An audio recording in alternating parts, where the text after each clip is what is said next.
My name is Austin Phipps. I have a 1968 Camaro Rally Sport.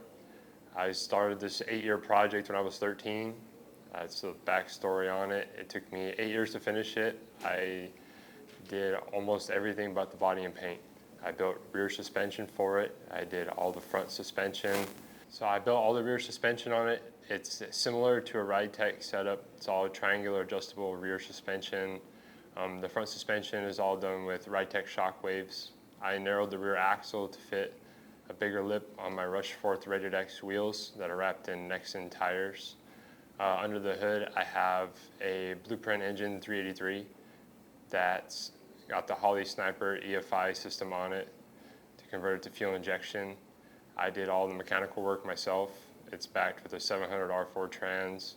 Exterior body mods, it's a 68, so I don't have any of the marker lights on the front fenders or quarter panels.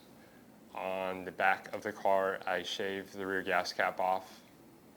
Columbia Auto Body in Hermiston, Oregon did all the body and paint finish work on the car. In the interior, it's a TMI kit that's the only one done in the Porsche red vinyl, followed by a custom center console that I made and did the two-tone with the red leather and the red suede to match the seats.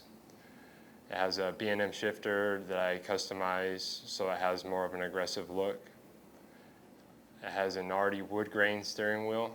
That was very controversial when I put the build together, and I think it topped off the interior nicely. Doing the design for the exterior paint, I wanted to do a timeless design. Silver with the red I feel is not too trendy. It can continue on and be noticed as not a 2000 car, not a 2010 car. It'll forever be in style, I feel. That's why I did the all red, bright red interior to kind of accent the nose wrap that's on the front.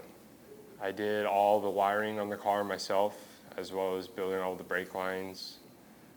Under the hood, you won't find any wires. I did my hardest to hide everything as far as vacuum lines and fuel lines, wires.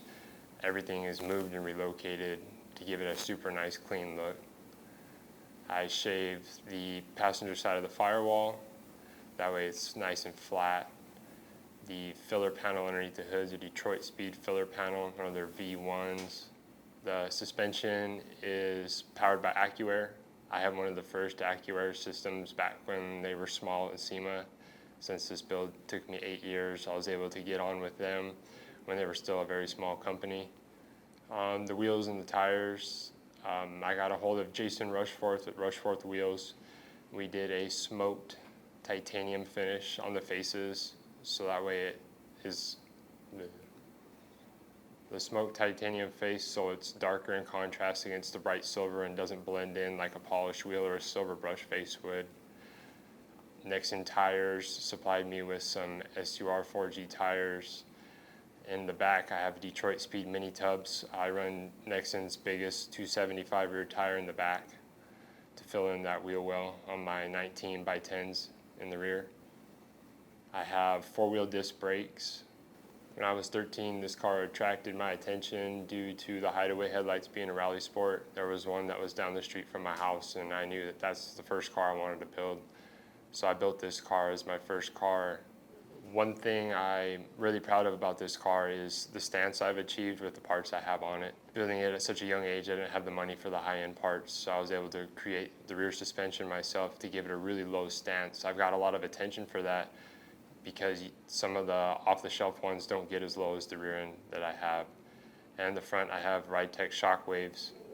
That'll help bring the car down also and still give it a decent ride. Take a look. I hope you enjoy the Camaro.